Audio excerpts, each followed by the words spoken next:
और ऑलराइट, सो कल हमने ये देखा था कि जैसे हम प्लेन जावास्क्रिप्ट में, अच्छा प्लेन जावास्क्रिप्ट को अक्सर हम वनीला जेएस कहते हैं, ठीक है। वनीला जावास्क्रिप्ट में या वनीला जेएस में जैसे हम नॉर्मली वेरिएबल डिक्लेयर करते हैं और वेरिएबल को वैल्यू असाइन करते हैं और फिर उसको कहीं JSX में रेंडर करते हैं, तो उसका नुकसान ये होता था कि जब हम किसी वेरिएबल की वैल्यू को अपडेट करते हैं तो वो UI पे रियल टाइम पे अपडेशन नहीं होती। हमें क्या करना पड़ता था, हमें मैनुअली UI के किसी भी एलिमेंट को गेट करना पड़ता था बाय ID या बाय क्लास नेम, और there are so many other ways in fact, और फिर उसको अपडेट करना पड़ता था।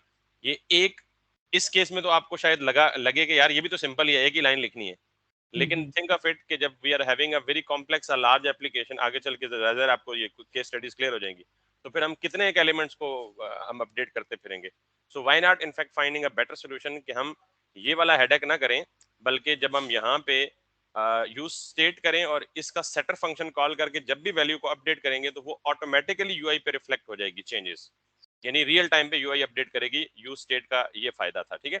सो let me clear all the extra unnecessary things that I talked about yesterday. और ये चीज जो कल हमने कही थी इसको भी हमने मैं कमेंट कर देता हूँ फॉर द टाइम बीइंग। और ये हमारे पास स्टिल वही केस सिनेरियो है। If I click on the plus button, let it be refreshed, क्योंकि अभी ये पुरानी चेंजेस पिक कर रहा है।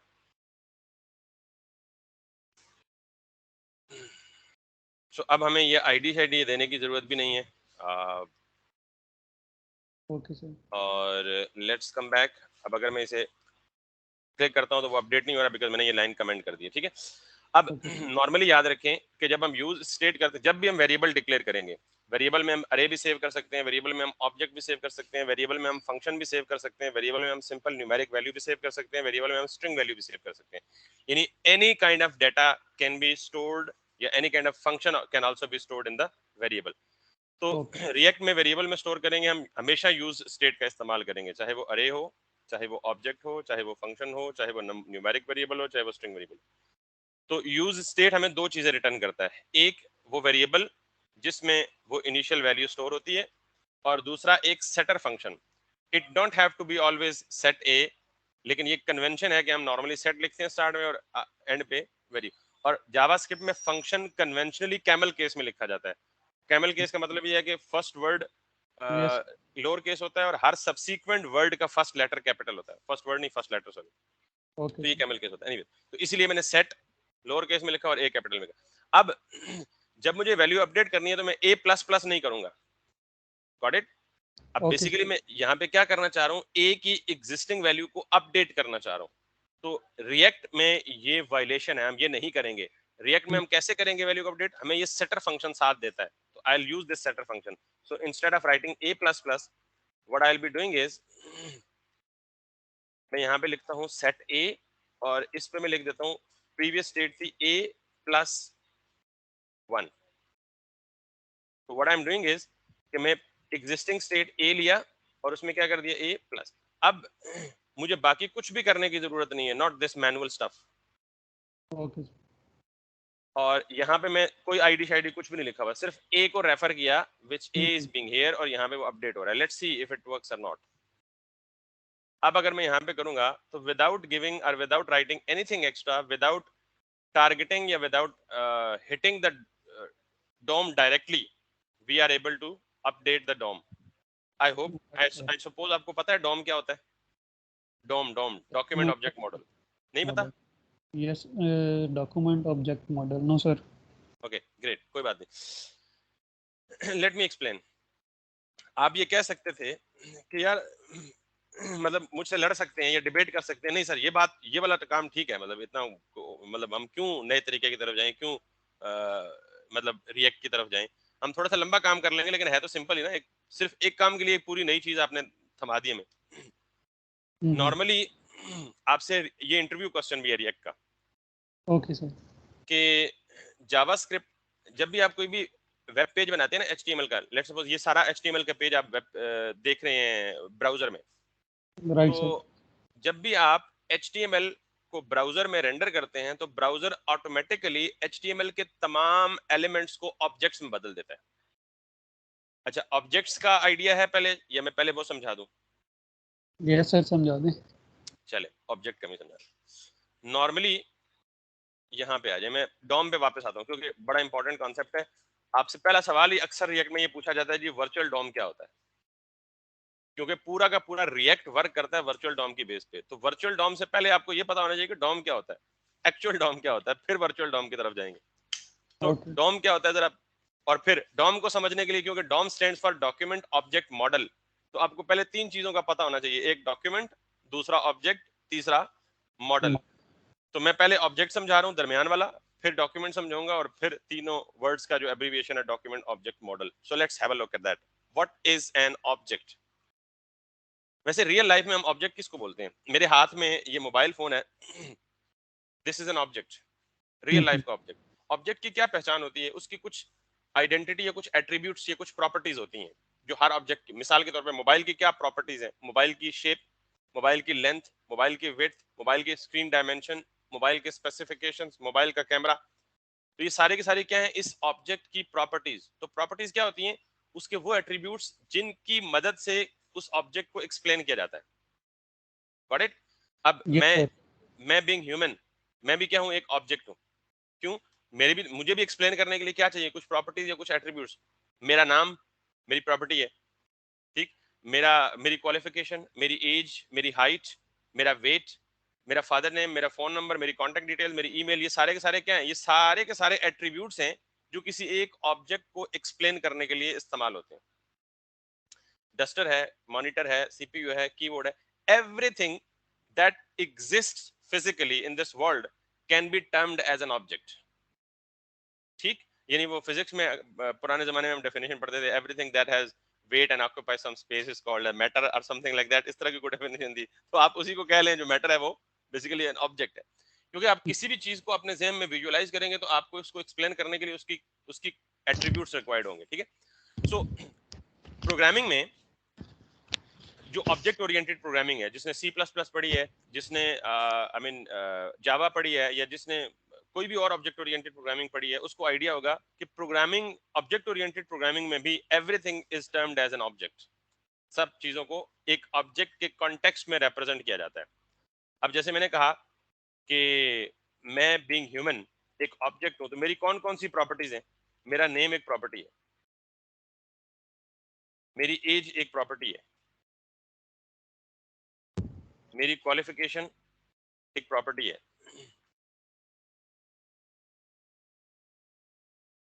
ये ऑटो कंप्लीशन तंग भी बहुत करता है, और मेरा कॉन्टैक्ट डिटेल्स मेरी एक प्रॉपर्टी है।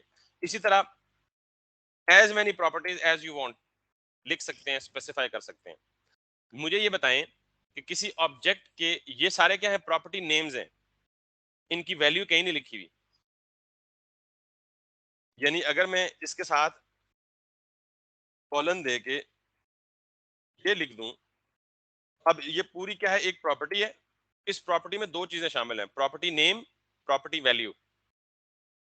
तो ये कंप्लीट क्या कहलाएगी? एक प्रॉपर्टी। और प्रॉपर्टी कंसिस्ट ऑफ की वैल्यू पेयर, इसको हम क्या कहते हैं? ये की, ये वैल्यू, या दूसरा नाम इसका ये नेम, ये सॉरी, ये प्रॉपर्टी नेम, ये प्रॉपर्टी वैल्यू। तो चाहे आप इसे की वैल्यू कह लें, चाहे इसे नेम वैल्यू पेयर कह लें, की वैल्यू पेयर या नेम वैल्यू पेयर।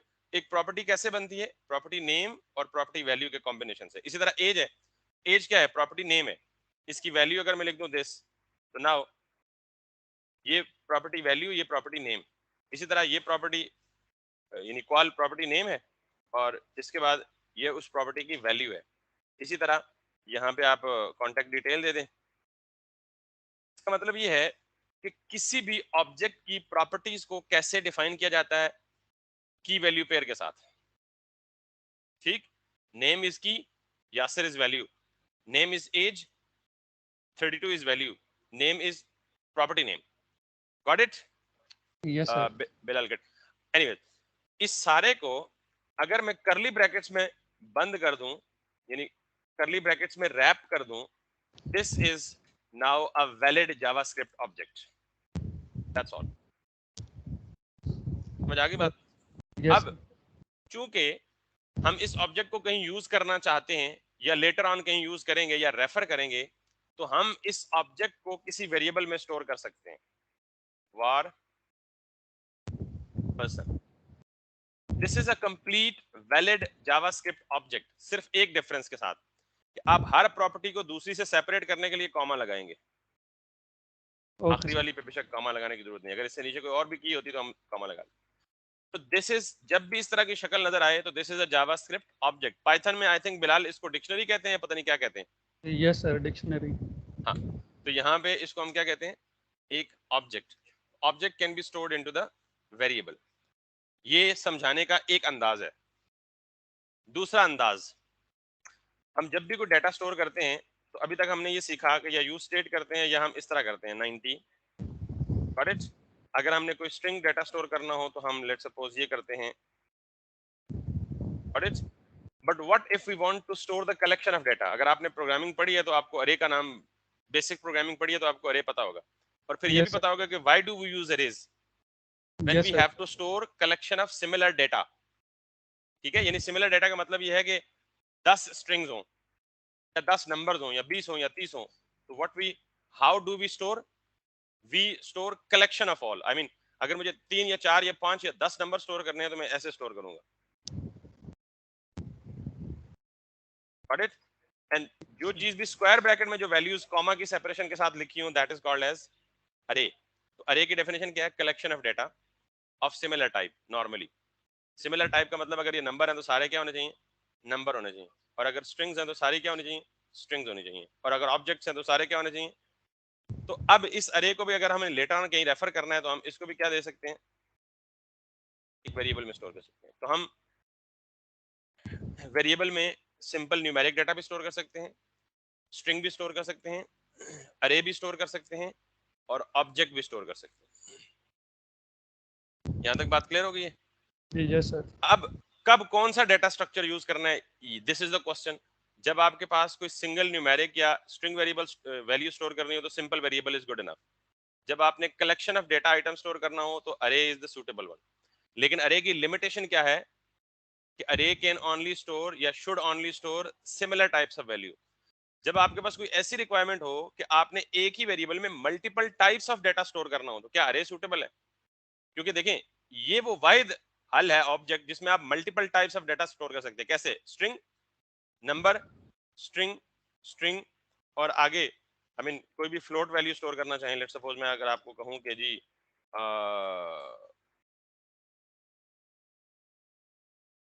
वेट आपका 70.5 kg, इसका मतलब ये है कि ऑब्जेक्ट कैन एंटरटेन दैट। तो अब आपको ये केस स्टडी पता लग गई है कि कब हमने ऑब्जेक्ट यूज करना है, कब हमने अरे यूज करनी है, कब हमने वेरिएबल यूज करना है, और कब हमने स्ट्रिंग यूज करनी है। यस तो ये ऑब्जेक्ट का जो मैं समझाना चाह रहा था ये हो गया क्लियर। Yes sir. अब मैंने 3 लफ्ज आपको समझाने हैं जिसके लिए ये कहानी शुरू की है। एक है डी, दूसरा है ओ, तीसरा है M, and that stands for document object model, यानी मॉडल ई एल है बहरहाल। चलो मैंने ऑब्जेक्ट तो समझा दिया आपको। ऑब्जेक्ट में क्या क्या चीजें होती हैं। अच्छा, ऑब्जेक्ट में सिर्फ यही नहीं होता, ऑब्जेक्ट में फंक्शंस भी हो सकते हैं। यानी अगर मैं कहूं लेट्स सपोज डिस्प्ले फंक्शन भी होगा तो वो भी की वैल्यू पेयर में होगा। तो यहाँ पे दिस और दिस, तो ये मेरा ऑब्जेक्ट में एक फंक्शन भी हो सकता है। तो अभी तक आपसे अगर कोई सिर्फ ये पूछे कि what does object consist of, तो आप क्या कहेंगे? Object consist of properties and functions. Got it? Properties and function. Object consist of properties and function. और जो मैंने रियल लाइफ की एग्जांपल दी थी, बीइंग ह्यूमन, तो कुछ तो हमारी प्रॉपर्टीज होती हैं लेकिन हम कुछ बिहेवियर भी तो एग्जिबिट करते हैं ना, हम कुछ फंक्शनैलिटीज भी तो परफॉर्म करते हैं ना। Humans can walk. अब वॉक करना उसकी प्रॉपर्टी तो नहीं है, ये उसकी फंक्शनैलिटी है। Right sir. ठीक है, ह्यूमन कैन टॉक। अब टॉक करना इसकी प्रॉपर्टी नहीं है, ये इसकी फंक्शनैलिटी है, ये फंक्शन है जो ये एग्जिबिट करता है, जो परफॉर्म करता है। तो रियल लाइफ ऑब्जेक्ट में ह्यूमन के केस में क्या हो सकता है? Walk, talk, etcetera. लेकिन क्योंकि मैं ऑब्जेक्ट समझा रहा हूं तो object can consist of properties and objects, sorry properties and functions.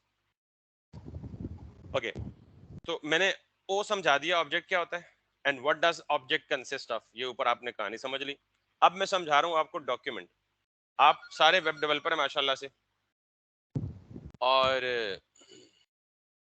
Web development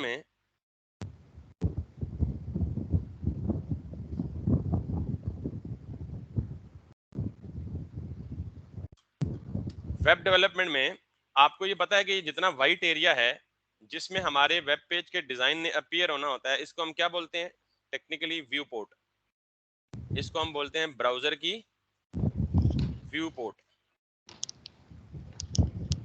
ठीक है, ये आपको इंटरव्यू में बहुत हेल्प करेंगी चीजें, और इनफैक्ट मैं भी लेटर ऑन सारी यही टर्म्स यूज करूंगा, तो फिर आपने उस वक्त कंफ्यूज नहीं होना।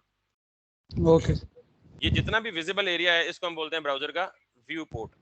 अब मैं समझाने लगा हूं डॉक्यूमेंट और व्यू पोर्ट में फर्क क्या होता है। So let's come back. मैं ये सारी चीजों को कमेंट कर रहा हूँ क्योंकि ये जस्ट अंडरस्टैंडिंग पर्पसेस के लिए थी, और मैं यहाँ पे हेडर के बिल्कुल नीचे एक बहुत बड़ा सा पैराग्राफ लिखना चाह रहा हूँ। ठीक है,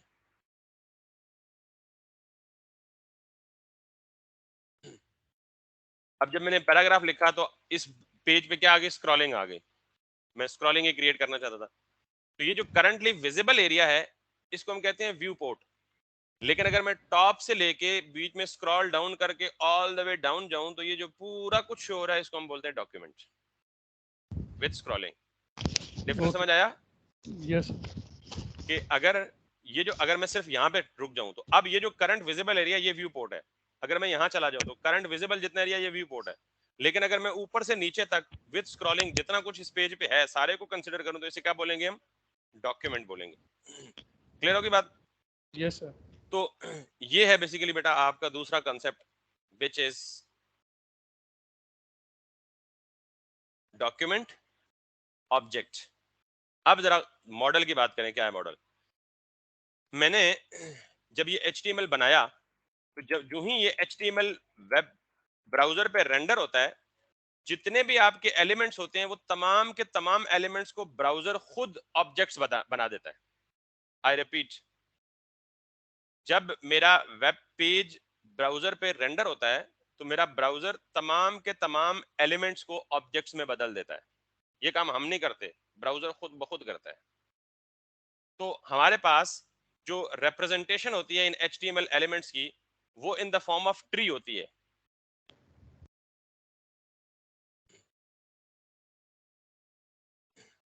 आपको बेसिक HTML सारों को आती है, सो मैं इसलिए जरा यहां से आपको ये देखें।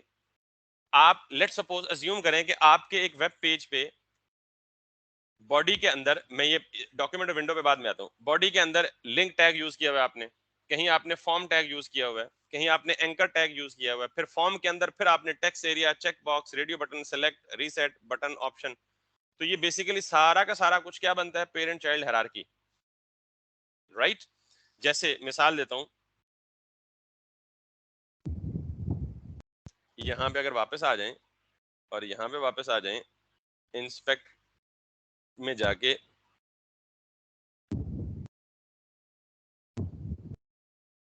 Can you see this? जितना कुछ भी मैंने लिखा हो यहां पे अपीयर हो रहा है, और ये यस। सारा का सारा पेरेंट चाइल्ड की फॉर्म में है। पेरेंट चाइल्ड की फॉर्म में कैसे है कि मैं अज्यूम करता हूं कि मेरा सबसे जो रूट एलिमेंट है दैट इज HTML। जब भी आप HTML का पेज बनाते हैं तो सबसे पहला टैग कौन सा लिखते हैं? HTML ही लिखते हैं ना। Yes sir. HTML के बाद आपके पास HTML के हमेशा दो डायरेक्ट चिल्ड्रन होते हैं। डायरेक्ट दो ही होते हैं, दो से ज्यादा नहीं होते। कौन कौन से? हेड एक, बॉडी। एग्जैक्टली एक हमारा हेड हो गया, दूसरा क्या हो गया? बॉडी हो गया।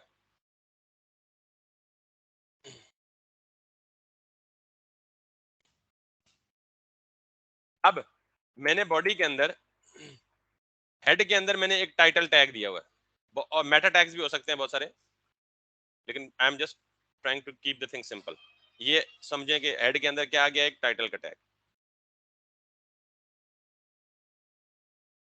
फिर बॉडी के अंदर इस वक्त मेरे पास क्या क्या मौजूद है? यहां से भी आप देख सकते हैं, देखिए बॉडी के अंदर एक डिव मौजूद है रूट के नाम से। तो मैं सपोज ये कर रहा हूं कि अगर मैंने बॉडी के अंदर पैराग्राफ लिखा, एक UL लिखा, एक H1 लिखा, फिर मैं ये सपोज करता हूँ कि ये एक पैराग्राफ है, ये मेरा एक UL है अनऑर्डर्ड लिस्ट। ये चीजें तो पता ना, UL वगैरह। यस ये सर। मेरे पास लेट्स सपोज एक हेडिंग है। अब इस UL के अंदर सपोज मेरी 4 LIs हैं। फिर तो मैं एक LI, दूसरी LI, तीसरी LI, चौथी LI,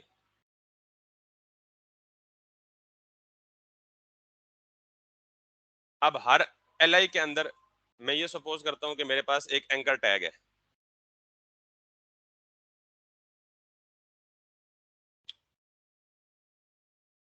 अब मैं ये सपोज करता हूं कि उस एंकर टैग के अंदर जाके टेक्स्ट लिखा हुआ है, यानी विच इज टेक्स्ट नोड।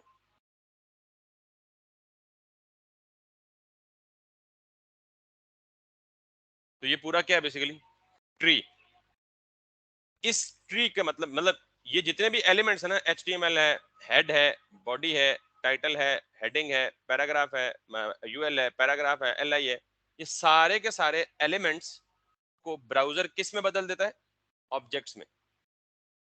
तो इस तरह जब हम पूरे HTML यानी पूरा HTML जब ब्राउजर में रेंडर होता है तो वो एक इस तरह से ट्री लाइक मॉडल बना देता है या ट्री लाइक स्ट्रक्चर बना देता है, जिसको हम क्या बोलते हैं, डॉक्यूमेंट ऑब्जेक्ट मॉडल। डॉक्यूमेंट का मतलब क्या है कि डॉक्यूमेंट के अंदर जितने भी एलिमेंट्स हैं, all those elements have been converted into the objects and it has become a model or a structure। ये एक मॉडल बन गया ना, जैसे एक बड़ी बिल्डिंग होती है, उस बिल्डिंग का छोटा सा एक मॉडल तैयार होता है आपके साथ। तो यस सर। इसको हम क्या बोलते हैं basically, document object model. Clear होगी ये बात। अब यस। इस मॉडल को आपने ध्यान में रखना है हमेशा। और अगला जो टेक्निकल जवाब है कि why don't we use this way. अगर आपके पास एक पेज में 100 एलिमेंट्स हैं और आपने इस तरह एक बटन के क्लिक पे एक एलिमेंट को अपडेट करना है, टोटल कितने हैं, 100। तो नॉर्मली याद रखिएगा कि जावास्क्रिप्ट में जब भी आप किसी एलिमेंट को अपडेट करते हैं तो जावास्क्रिप्ट इंटरनली पूरे डॉम ट्री को रीपेंट करता है। अब हमने कितने एलिमेंट्स को अपडेट करना है, एक को। जावास्क्रिप्ट कितने को रीपेंट कर रहा है, अगर वेब पेज में 1000 एलिमेंट्स हो, हमने एक को अपडेट करना है, तो एक को अपडेट करेंगे तो जावास्क्रिप्ट का जो डिफॉल्ट बिहेवियर है वो पूरे डॉम ट्री को री रेंडर करेगा। अब 1000 एलिमेंट्स को हम री रेंडर कर रहे हैं only for updating one element. Hasn't it a cost, बहुत बड़ी कॉस्ट है ये। और ऐसे ही समटाइम क्या हो जाता है, page becomes unresponsive, page responds little letter. और जिस तरह आजकल फेसबुक पे वो है ना, रिएक्शन में आप जस्ट क्लिक करते हैं तो एक सेकंड क्या, आधा सेकंड क्या, मिली सेकंड भी नहीं लगता, वो अपडेट हो जाती है यूआई। क्यों? क्योंकि फेसबुक यूज करता है किसको, रिएक्ट को। और इसका मतलब क्या है कि अगर आप रिएक्ट का यूज स्टेट मॉडल यूज करेंगे तो now another terms come into play कि React uses virtual DOM for updation, not physical DOM या एक्चुअल डॉम। ये जो मैंने बात की है ये क्या है, एक्चुअल डॉम है। तो वनीला जेएस को इसलिए रिजेक्ट या इनफैक्ट नॉट प्रेफर किया जाता है कि जब भी आप किसी एक पीस ऑफ यूआई को अपडेट करेंगे तो बेसिकली इंटरनली पूरा का पूरा डॉम ट्री री रेंडर होगा, इररिस्पेक्टिव ऑफ दैट कि आप एक एलिमेंट को अपडेट कर रहे हैं, दो को कर रहे हैं। तो this was the disadvantage, it has a cost, that's why we don't use this plain vanilla JS concept. Okay sir. अब रह गया जी वीएम या virtual DOM, VD. Virtual DOM तो अभी मैं डिस्कस करूंगा, तो होपफुली सारी क्लास हमारी थ्योरी में गुजर जाएगी। इसकी बेस पे, इस फिजिकल डॉम की बेस पे वर्चुअल डॉम की कहानी सुनानी है मैंने आपको कल इंशाल्लाह। Okay sir. तो अभी तक मैंने सिर्फ ये रीजन बताई है कि why don't we use vanilla JS. सिर्फ एक ऐसा कॉन्सेप्ट नहीं है कि हमें आईडी देनी है और फिर आईडी को गेट करना है और फिर उसको अपडेट करना है, सिर्फ यही काम नहीं है। इसके पीछे बहुत बड़ी कॉस्ट है, बहुत एक्सपेंसिव पड़ता है हमें रियल डॉम को अपडेट करना, ठीक है। तो that's why we use this one. So anyways, so मैंने एक सिंपल सा काम यूज किया, let me remove this one because we don't now need this. I have made you clear what is the DOM, what is the document. तो अब ये हमारा real time में अपडेट हो रहा है। और इसका प्लस पॉइंट क्या है कि अगर यहाँ 1000 एलिमेंट होते तो ये बटन का क्लिक सिर्फ किसको अपडेट कर रहा है, इसको रीपेंट कर रहा है, पूरे के पूरे डॉम ट्री को रीपेंट नहीं करना पड़ रहा है इसको। रीपेंट का मतलब रीडिस्प्ले करना कैलकुलेशन के बाद। सो राइट, दैट्स, मतलब सर रिफ्रेश करता है पेज को? नहीं पेज को रिफ्रेश नहीं करता, जावास्क्रिप्ट पेज ट्री को को? बिल्कुल रिफ्रेश, बैकएंड पे बिहाइंड द सीन ये सारा काम हो रहा होता है, मेमोरी के अंदर मेमोरी का हेडेक बढ़ता है। Okay sir.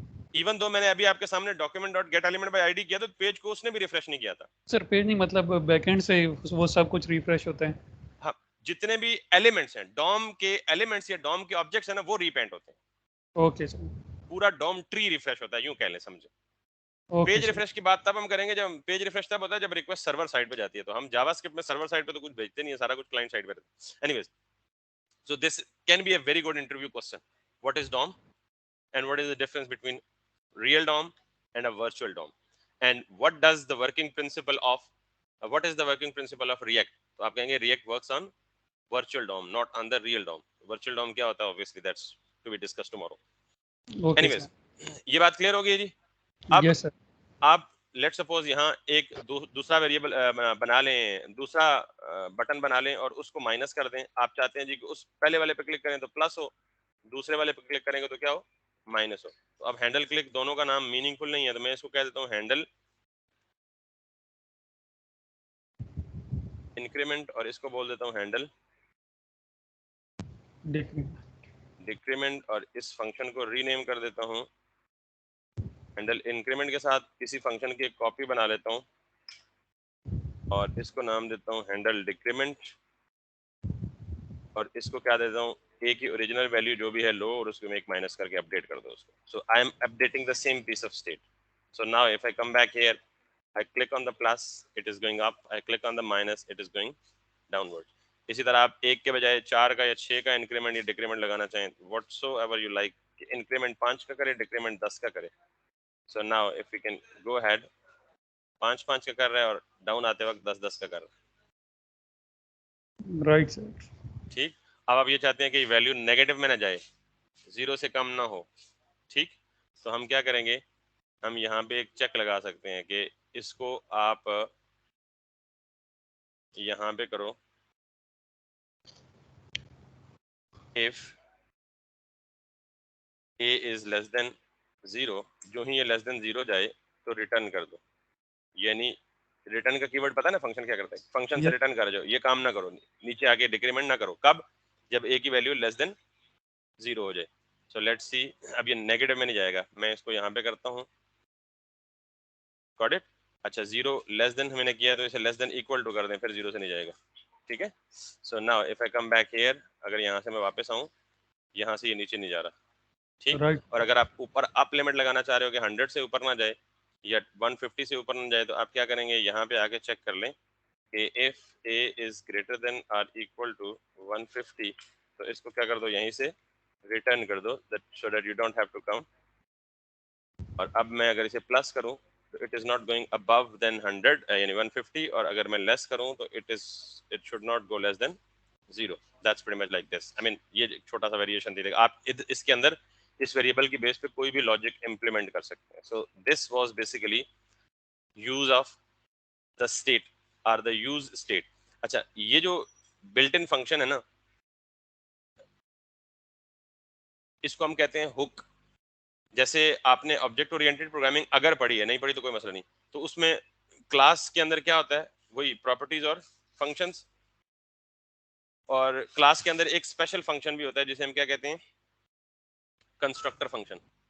कंस्ट्रक्टर फंक्शन ही होता है लेकिन उसमें कुछ स्पेशलिटीज होती हैं। क्या? उसका नाम एग्जैक्ट वही होगा जो क्लास का नेम होगा। जब भी ऑब्जेक्ट यानी क्लास को इंस्टेंशिएट किया जाएगा तो कंस्ट्रक्टर फंक्शन कॉल होगा ऑटोमेटिकली। ठीक है, यानी ये कुछ उसमें स्पेशलिटीज होती हैं, इसलिए उसे कंस्ट्रक्टर फंक्शन कहते हैं। ये यूज जिस जिस फंक्शन के स्टार्ट में यूज लिखा हो ना, उसको हम कहते हैं हुक। ठीक। और hook is nothing, it's a function, but इसका एक स्पेशल बिहेवियर है कि ये मल्टीपल वैल्यूज रिटर्न करता है आपको। इसकी निशानी ये है कि इसके स्टार्ट में क्या लिखा होगा, यूज। तो there are so many hooks that we will be talking about. फिर हम कस्टम हुक्स, अपनी भी हुक्स लिख सकते हैं, बना सकते हैं, लेकिन जब भी यूज स्टेट लिखो तो अब इस फंक्शन को मैं फंक्शन के बजाय क्या कहूंगा, use state hook. Okay sir. Clear? तो हमने यूज स्टेट हुक जो है वो एक पढ़ ली हुई है। अब ये तो हो गया हमारा बड़ा सिंपल सा यूज केस। अब मैं इन तीनों चीजों को कमेंट करता हूँ। मैं बारी बारी सारी चीजें बताऊंगा। मैंने क्या क्या कहा आपको कि हमारे पास स्टेट में न्यूमेरिक वैल्यू भी हो सकती है, स्ट्रिंग वैल्यू भी हो सकती है, ऑब्जेक्ट भी हो सकता है और अरे भी हो सकती है। सबको मैं बारी बारी टेस्ट कराऊंगा। तो अभी तक जो मैंने स्टेट की है वो स्टेट में कौन सी वैल्यू थी, numeric. Let's declare another piece of state, और मैं इसे कहूंगा जी const, and that is going to be name set name and that is going to be use state is, और इस नेम को मैं यूआई में डिस्प्ले करूंगा like in the h1 tag. और आपको पता है डायनामिक वैल्यू को हमने इंजेक्ट करने के लिए कर्ली ब्रैकेट्स का सहारा लेना होता है। So right now I am having nothing because मैंने इनिशियल स्टेट क्या रखी हुई है, एम्प्टी स्ट्रिंग। एम्प्टी स्ट्रिंग का मतलब कुछ भी शो नहीं होगा। अब अगर मैं यहाँ पे इनिशियली लिख दूं अली, तो मेरे पे यहाँ पे क्या आ गया, अली आ गया। अब मैं इस नाम को अपडेट करना चाहता हूँ, ठीक है। मैं चाहता हूँ इसी बटन, इसी H1 पे क्लिक हो तो नाम क्या हो जाए, अपडेट हो जाए। So let me do this, unclick, handle change। ये हैंडल चेंज अब मुझे डिफाइन करना पड़ेगा obviously. So let's come back here, just below the state, इसको आप कह लें जी let this this this this this। Arrow function का पता है ना, fat arrow function. Yes sir. अब मैं कह रहा हूँ जी यहाँ के set name and that is going to be what should be the updated value। मैं कह रहा हूँ कि अपडेटेड वैल्यू क्या होनी चाहिए, यासिर होनी चाहिए। यानी इसी H1 पे क्लिक हो तो नेम जो डिफॉल्ट है वो चेंज होके नया नाम आ जाए which is Yasir Ali. So let me check, मैंने रिफ्रेश किया, अली है, मैं इस पे क्लिक करूंगा तो यासिर होगा। आई रिपीट, ठीक। अब अच्छा सर, और जी जी सर ये कोड सर एक सेकंड ओपन कीजिएगा। जी कोड इसका जो टॉप पे हम फंक्शन बनाते हैं उसमें हम फैट एरो फंक्शन यूज़ नहीं करते, जो ये हमारा फैट मेन। ये फैट एरो फंक्शन है, आप इसकी बात कर रहे हैं? Yes sir. बिल्कुल कर सकते हैं, कोई मसला ही नहीं है इसमें। सर मैं ये पूछना चाह रहा हूँ कि ये हम किस जगह पे यूज़ करते हैं और किस जगह पे नहीं। अभी तक इसकी कोई तरजीह नहीं है। फैट एरो फंक्शन में एक बहुत बड़ा, ये भी एक इंटरव्यू क्वेश्चन है, एक मेजर डिस्टिंक्शन है। आपको दिस के कीवर्ड का पता है? Yes sir. Fat arrow function में दिस का कीवर्ड अवेलेबल नहीं होता। जहां आपको दिस का ऑब्जेक्ट चाहिए वहां आप फैट एरो फंक्शन यूज ना करें, अदरवाइज आप जहां मर्जी है फैट एरो फंक्शन यूज करें। ये एक अपडेटेड और शॉर्टर सिंटैक्स है। राइट। अगर आपको दिस के कीवर्ड का कंप्लीटली पता नहीं है तो once I will move to that part, मैं जब दिस को एक्सप्लेन करूंगा तो फिर बड़ी क्लियर डिस्टिंक्शन बताऊंगा। ये बड़ा टेक्निकल इंटरव्यू क्वेश्चन है मुझे जो सिर्फ आपने वैसे पूछा है। इसका देखा है, पता नहीं है इसका। दिस का कीवर्ड का पता नहीं है तो इसलिए अभी अगर मुझे कहें तो मैं अभी समझा सकता हूँ, लेकिन फिर हम डिस्ट्रैक्ट हो जाएंगे। एनीवेज चलें सर देख ही लेते हैं। कर लेंगे दिस को। अभी समझा दो दिस। यस सर, समझा दे। चले, मैं इसको मैं कॉपी करता हूँ और मैं यहाँ आता हूँ और एक नई फाइल एक नया फोल्डर बनाता हूँ और इसको मैं कह देता हूँ जी ऐप। इस ऐप के अंदर मैं आता हूँ और एक नया फोल्डर ओपन, यानी नया VS कोड ओपन करता हूँ। जस्ट मैं मतलब सिंपल सा app.js बनाता हूँ और यहाँ पे पेस्ट कर देता हूँ। सो यहाँ मैं आपको दिस का कीवर्ड पहले समझाऊंगा। आपको ये पता है कि हम Node.js की मौजूदगी में इस स्क्रिप्ट को टर्मिनल में चला सकते हैं। कैसे? हम सिंपली नोड लिखते हैं, app.js लिखते हैं, ठीक है। यानी ये ऐप एग्जीक्यूट हो गई, कोई एरर नहीं दिया, ठीक है। अगर हमें कंसोल करना हो कुछ चीज तो हम टेस्ट कर सकते हैं कि क्या हो रहा है। कंसोल डॉट लॉग, पर्सन के ऑब्जेक्ट को लॉग करके चेक कर लेंगे either our script is running well or not this, ठीक है। So if I come back here, ये मुझे वो एज इट इज ऑब्जेक्ट क्या दे रहा है, कंसोल पे दे रहे हैं, ठीक है। क्लियर? अब ये देख रहे हैं डिस्प्ले, उसने क्या कहा है कि ये एक फंक्शन है जिसका नाम डिस्प्ले है। आई मीन उसकी वैल्यू या फंक्शन पूरा इटसेल्फ वहां डिस्प्ले नहीं कर रहा। जब हम किसी भी ऑब्जेक्ट के अंदर किसी एक वैल्यू को टारगेट करते हैं या एक्सेस करते हैं तो हमें डॉट ऑपरेटर यूज करना पड़ता है। यानी पर्सन का name dot name of the property. अब मेरे पास क्या आएगा, सिर्फ और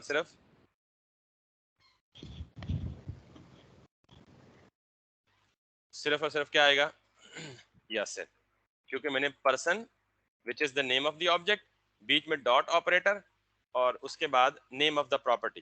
जैसे मैं अगर एज लिखूंगा, what I will be getting out of it is 32। अब हमने समझना है दिस का कीवर्ड। मैं सपोज करता हूं कि मैं इसी पर्सन के अंदर एक फंक्शन है वो कॉल करूं, तो मैं क्या करूंगा, once again person dot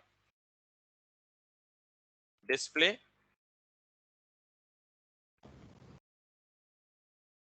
ठीक है, सॉरी यहाँ हमने फंक्शन कॉल वाली नोटेशन देनी है, ठीक है। It has given me the hello kind of thing. I don't know why it has given undefined, but in fact we are concerned with this hello. ये क्या हुआ, पर्सन का ऑब्जेक्ट मैंने हिट किया, पर्सन के ऑब्जेक्ट के dot operator के साथ इसके अंदर मौजूद फंक्शन को हिट किया, तो उसने मुझे क्या दिया, हेलो दिया, ठीक। अब मैं ये हेलो नहीं प्रिंट कराना चाहता, मैं यहाँ पे प्रिंट कराना चाहता हूँ which is what is this name, which is this one. तो मैं क्या कहूंगा,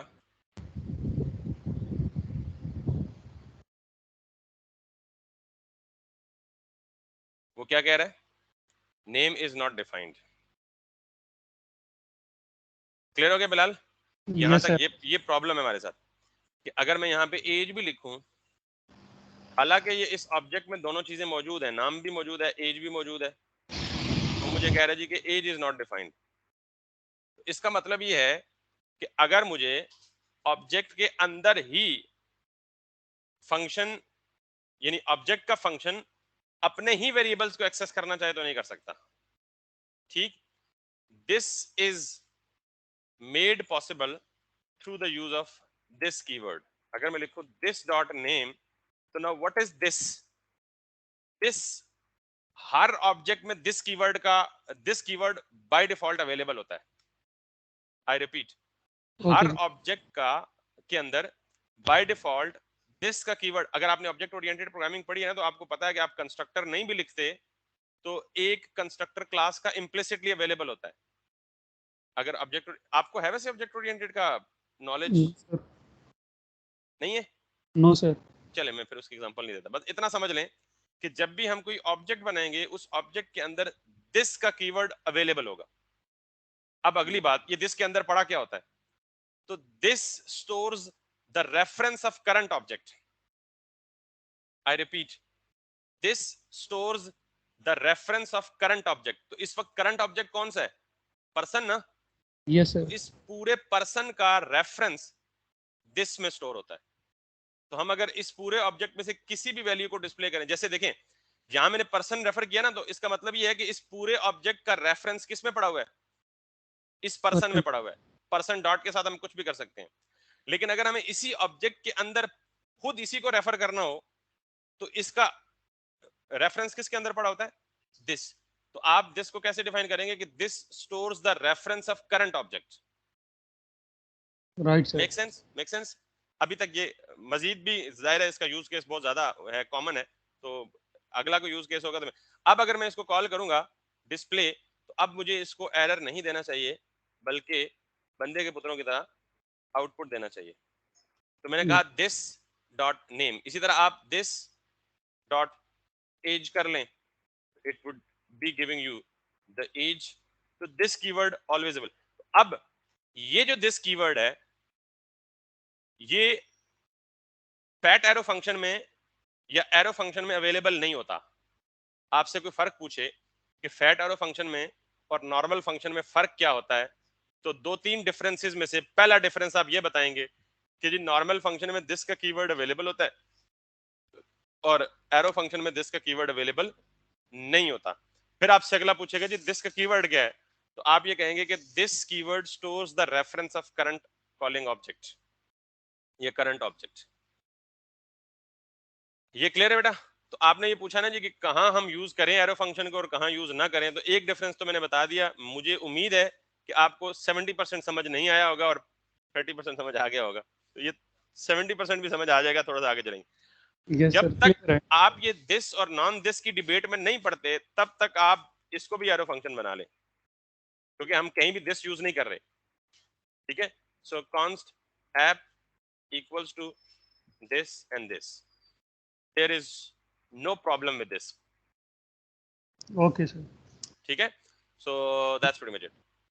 इसको मिटा दो सिंपलिसिटी के लिए, रिकॉर्डिंग में तो मौजूद है ये सेशन, ताकि मुझे चीजें नीट एंड क्लीन हो जाए ना।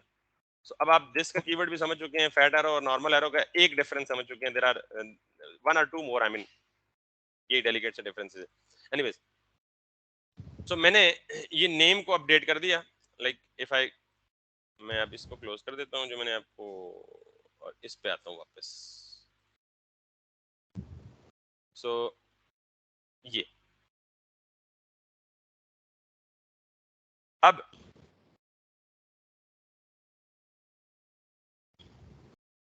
मैं ये चाहता हूं कि अब ये भी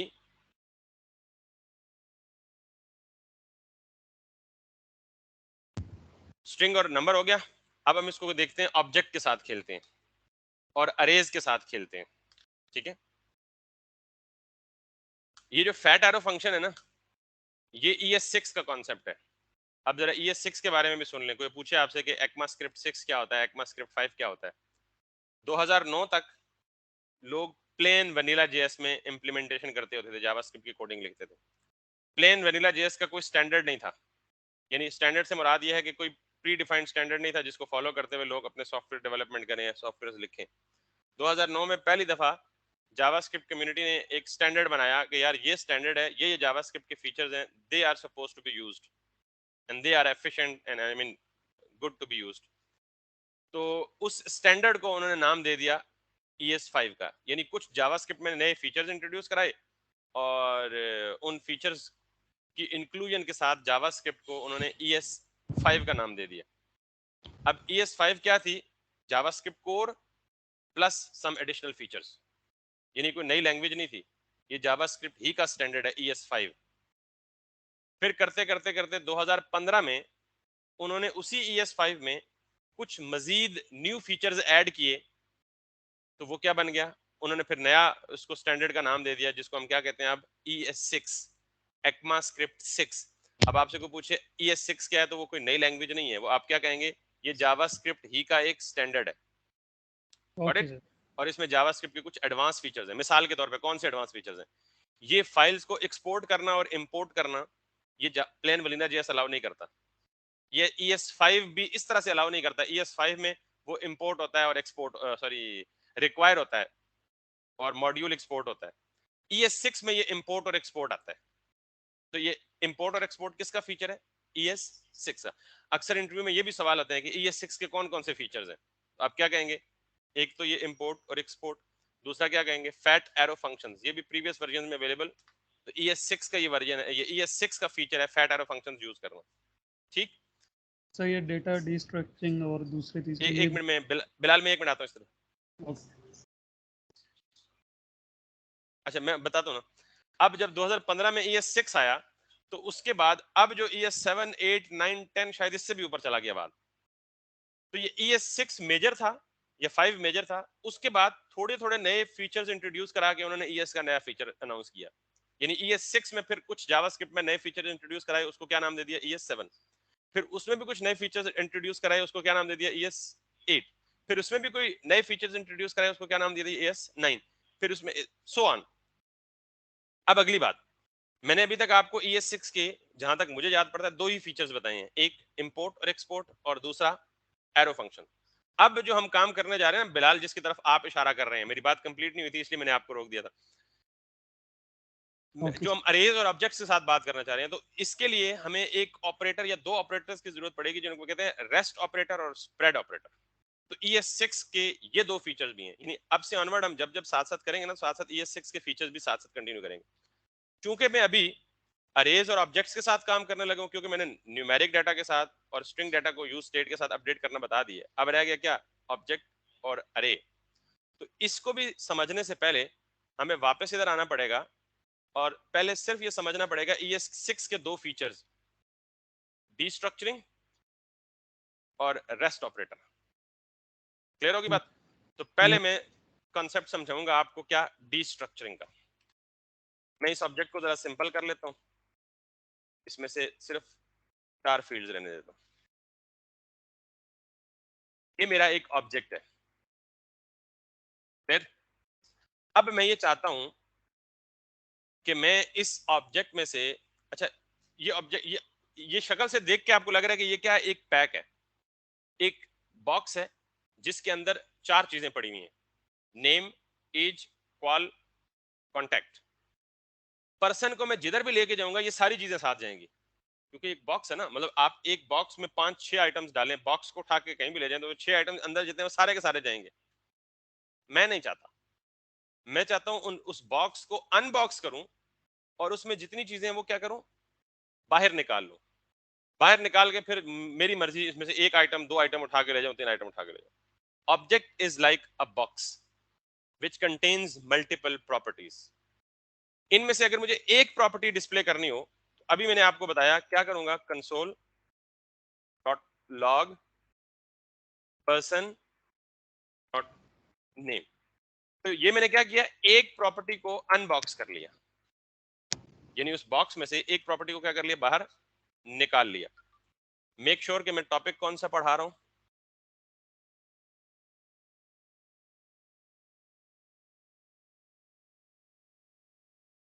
ऑब्जेक्ट डिस्ट्रक्चरिंग।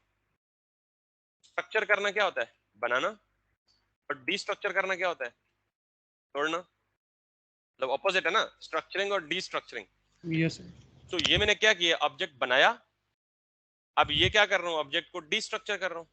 अच्छा, इन सारी चीजों को अगर मैं बॉक्स से बाहर निकालना हो तो कैसे करूंगा, नेम, एज, कॉल और कॉन्टेक्ट। Making sense? क्या ये अकलमंदाना तरीका है? No sir. आई मीन बड़ा लंथी तरीका है ना।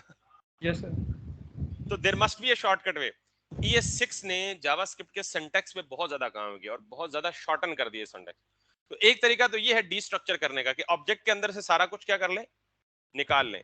But we are not going to use this one, we are going to use this way. Let object के लिए ये जो करली ब्रैकेट्स है ना, ये नोटेशन है, आपको पता है, ये ऑब्जेक्ट की रिप्रेजेंटेशन है। इनको हम करली ब्रैकेट्स को कहते हैं ऑब्जेक्ट लिटरल्स। क्या कहते हैं, सर ऑब्जेक्ट ठीक। लिटरल्स। तो अगर मुझे इस पर्सन के ऑब्जेक्ट से डिस्ट्रक्चर करना है कुछ एक चीज या दो चीजें या सारी चीजें, तो मैं यहां पे क्या करूंगा, लेफ्ट साइड पे करली ब्रैकेट्स में नेम लिखूंगा, एज लिखूंगा, कॉल लिखूंगा, कॉन्टेक्ट लिखूंगा। ये इसमें से सारी वैल्यूज निकल के नेम की वैल्यू इधर आ जाएगी, एज की इधर आ जाएगी, क्वालिफिकेशन की इधर आ जाएगी, कॉन्टेक्ट की। नॉर्मली मुझे प्लेन जावास्क्रिप्ट में करना होता तो पता है मैं क्या करता, let name equals to person dot name. फिर मैं इसको जो कमेंट करूं क्योंकि वो सेम नाम होने की वजह से एरर दे रहा है। ओके। फिर अगर मुझे दूसरा करना पड़ता तो मुझे ये सारे काम यूं करने पड़ते, एज इज लाइक दिस, इसी तरह मुझे यहाँ पे ये करना पड़ता। और तो ये इतना लंबा तरीका करने से ES6 ने हमें कहा है भाईजान कोई जरूरत नहीं इतना लंबा तरद्दुद करने की, ये सारा काम आप एक लाइन में कर सकते हैं यूं। This is called object destructuring. अब अगर आप किसी एक वेरिएबल को डिस्प्ले कराना चाहें या सारों को करना चाहें, console dot log name, person dot name की जरूरत ही नहीं है।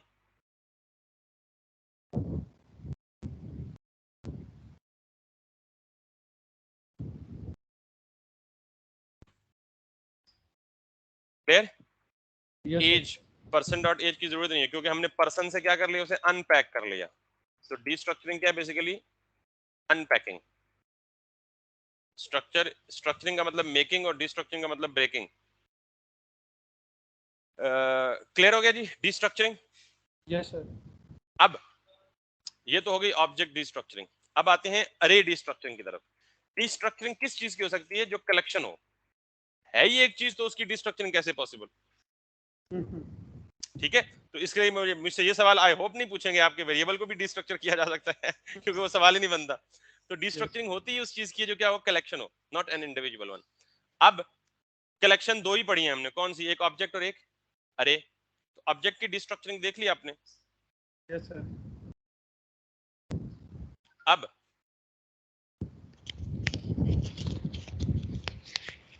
यहां पे मैं आता हूं, इसको मैं कमेंट कर देता हूं और यहां पे मैं एक नई अरे बनाता हूं, लेट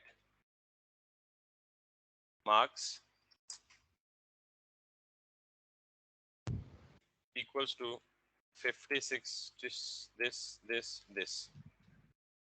अब अगर मुझे इस अरे के एलिमेंट्स को एक्सेस करना होगा तो मेरे पास क्या तरीका है, मार्क्स ऑफ 0,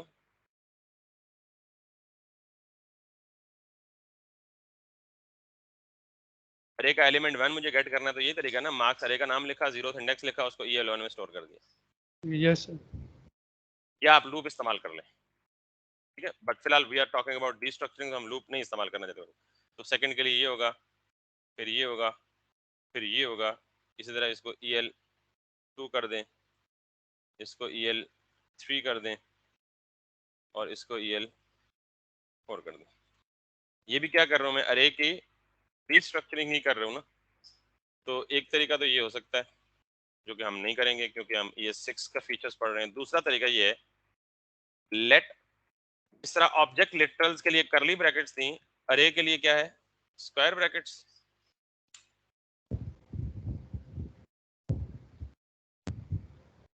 मार्क्स, अब यहां पे मैं क्या कर सकता हूँ, EL1, EL2, EL3, which makes me, I mean, इससे मुझे जान छूट गई। अब मैं कितने हैं, 1 2 3 4 और 5, 1 2 3 4 और 5, सारे एलिमेंट्स आ गए। अब मैं इनको कंसोल करना चाहूँ तो मैं क्या कर सकता हूँ, E1 को सिर्फ करना चाहूँ तो E1 को कर सकता हूँ, E2 को करना चाहूँ तो E2 को कर सकता हूँ, E3 को करना चाहूँ तो E3 को कर सकता हूँ। Let's see what's wrong with this, sorry EL1 है ना, यस। मैंने वेरिएबल का नाम गलत लिखा है। इसने मुझे क्या दे दिया, 56। तो ये क्या हो गया, अरे डीस्ट्रक्चरिंग, और आपने ऑब्जेक्ट डीस्ट्रक्चरिंग भी देख ली। ये क्लियर है जी दोनों चीजें? Yes sir. अब एक और मसला नहीं, ES6 इससे भी आगे जाता है। मैं ये चाहता हूं कि मैं सिर्फ इस पूरी अरे में से पहली 2 वैल्यूज वेरिएबल में स्टोर करूं, तो बाकी किधर जाएंगी?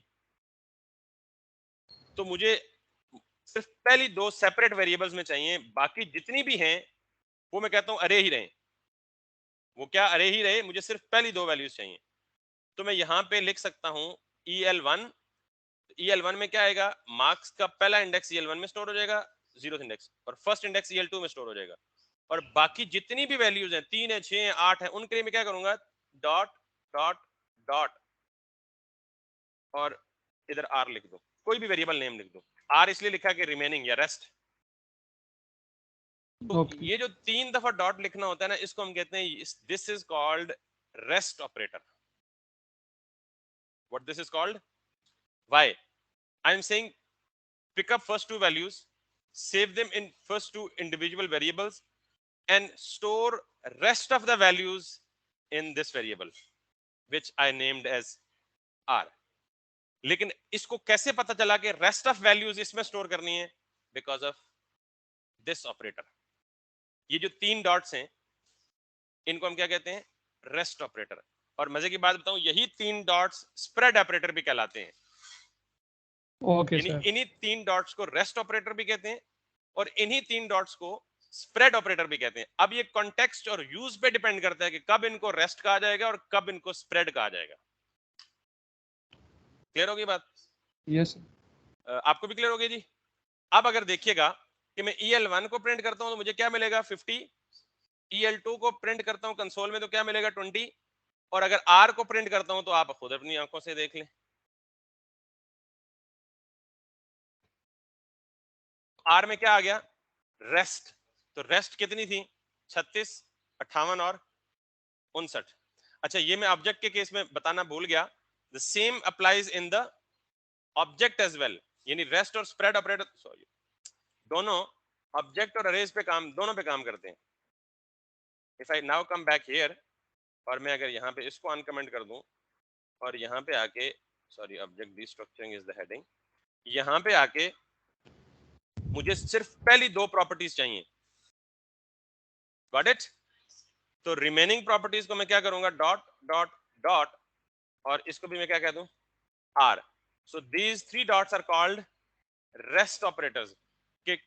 Pick up the first property name, store it into this name, or destructure this age, store it this age, and rest to be in this R.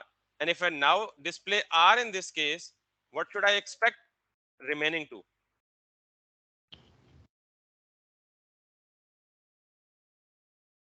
R में क्या आया, remaining to कौन सी थी, qual और concat. So this is called rest operator. I will be talking about spread tomorrow. Okay And that's क्योंकि उसमें एक और कॉन्सेप्ट भी है, म्यूटेबिलिटी और इम्यूटेबिलिटी। तो म्यूटेशन और इम्यूटेशन क्या होती है वो स्प्रेड के साथ ही समझानी है। That's why it will take little time, I mean 10 to 15 minutes. जी जी जी बोले सर। मैप मेथड फंक्शन वो क्या होता है? ES6 का फीचर है, अरेज पे ट्रेवर्स करता है, जिस तरह फॉर ईच लूप है या जिस तरह बाकी चीजें। मैप, फिल्टर और फाइंड तीन होते हैं, एक नहीं, इसके बाद रिड्यूस चौथा भी होता है। ये ES6 के फीचर्स हैं और ये नॉर्मली यूज होते हैं अरेज या ऑब्जेक्ट्स पे ट्रेवर्स करने के लिए, यानी कलेक्शन पे ट्रेवर्सल के लिए। Will definitely talk about them, उसके ओके बगैर कंप्लीट ही नहीं है रिएक्ट। Right sir.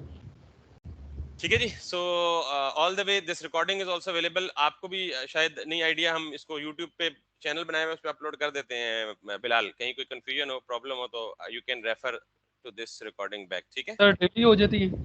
डेली हो जाती है, डेली।